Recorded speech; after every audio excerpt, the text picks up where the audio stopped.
One that's been a long time coming, in all honesty. We have Fake Hollywood. We've heard parts of it. by Paul Bartolome.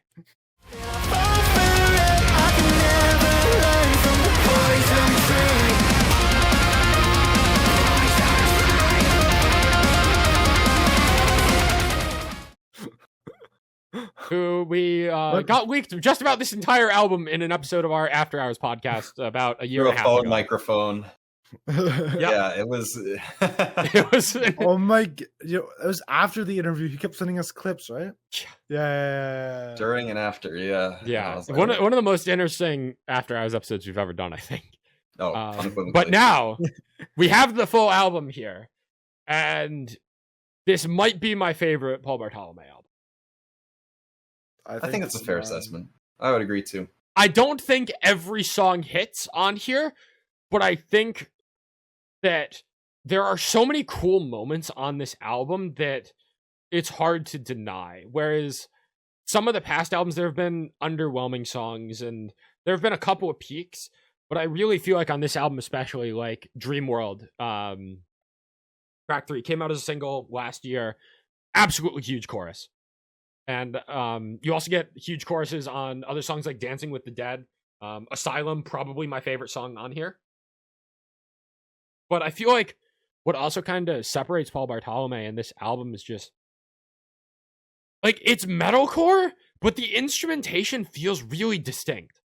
It doesn't feel like there's a lot of other bands that are doing this sort of sound, like in Poison Tree with the blast beat drums over like the super fast guitar. That feels more of something you'd get in like traditional metal rather than metalcore post-hardcore, which is kind of where this album kind of falls into. Or in Asylum, that guitar riff in Asylum as well, which is unbelievably sick. I feel like that's what makes this album stand out to me, is you get not instrumentation that I've never heard before, but instrumentation that I feel like has fallen out of fashion. Mm-hmm. Oh, absolutely. And I think that with this album, they put their ear for melody on display. I think a lot of tracks here have really strong choruses or catchy verses. I think Evil in particular was a highlight of the album for me, and both in terms of the strength of the song and in catchiness. I also feel like their previous albums have been a little bit more kind of all over the place. That the sound, I want to say, especially on what was the name of that album, Screaming Through the Radio, that it was, I mean, there were some good songs on there, don't get me wrong, but it didn't really feel like it established their identity. Whereas with this, there's consistency across every single track. And while some are stronger than others, like, this is a Paul Bartolome album because they've now established how Paul Bartolome sounds. Like, it's much more... This is their first album without any features on it. Which, you know what? Good for them. I feel like that, not that a feature is a bad thing, a feature can be a fantastic thing, but this, by establishing that sound, having no features, it feels like they're saying, okay, this is Paul Bartolome. This is what we want to sound. This is what our sound is. And I hear influences from Asking Alexandria, especially the newer material. I hear influences maybe from a little bit more of a theatrical perspective, like an Ice Nine Kills. But at the end of the day, like, if you show me any one of these songs, I could probably tell you, hey, this is a Paul Bartolome song, because they've established their identity with how good and consistent this album is. I don't think it's a fantastic album by any means. I think that there are opportunities for growth, but I think that this is the first time that I've heard a full release from them and been like, oh, yeah, this is definitively a Paul Bartolome album. Yeah, I think to kind of... Jacob, you can go.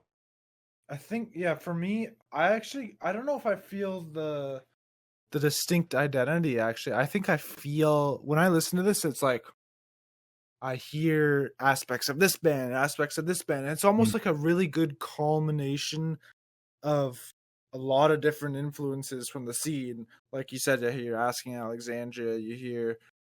Ice Nine Kills. Ice Nine Kills or Crown the Empire, whatever. Yeah. And I also hear, like, I heard like Lorna Shore. I heard Architects, especially in their new album with the very like punchy like blast beats. I I hear that in this, and I when I hear this, I think it's a very good culmination of a lot of aspects of the scene. So I think if you wanted like a summary of the scene, I would show you like this album. Honestly, like, yeah, they wear their influences on their sleeve, definitely. Mm-hmm. And then like if I was showing somebody like metalcore, or I would be like, okay, listen to this album, tell me which song you like, and then I can give you a band that sounds like that. Absolutely. Yeah.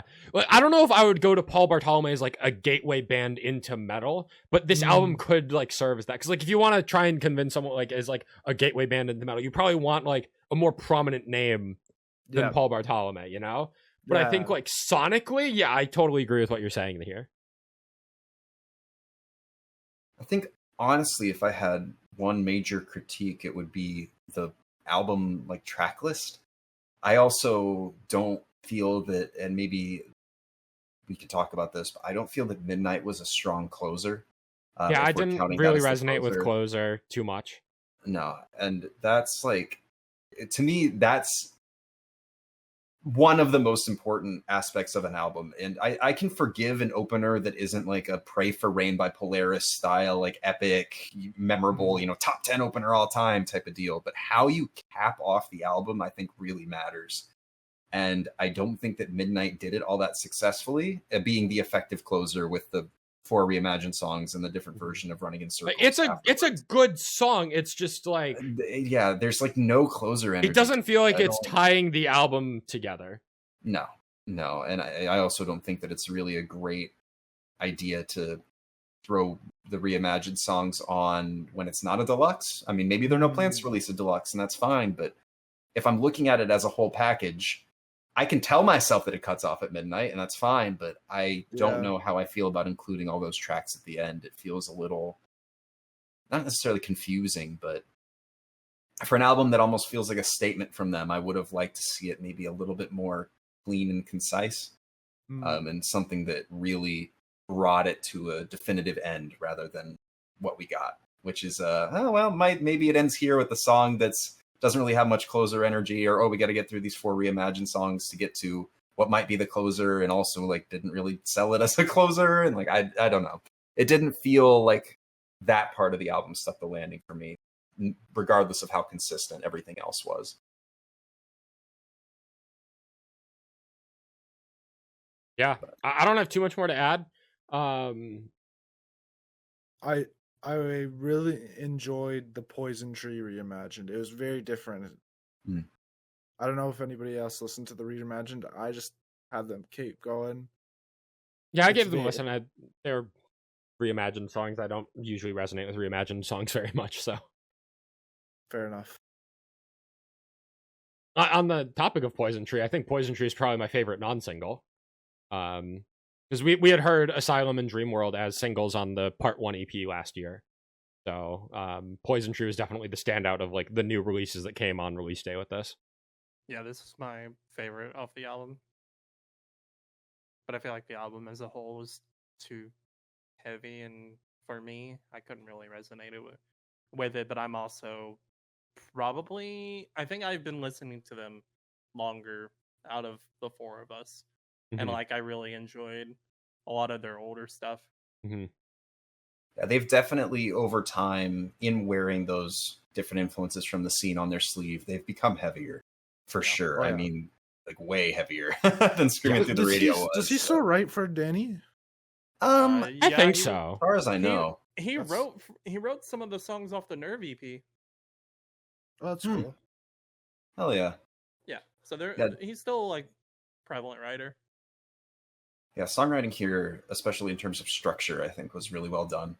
And again, like the melodies, there are a lot of catchy moments on here that are really well executed. I think he's leveled up vocally too, especially on the Unclean side of things. Like with them getting heavier, it becomes a necessity to level that up too. And I think even from 3 years ago, he sounds way better than he did then. So.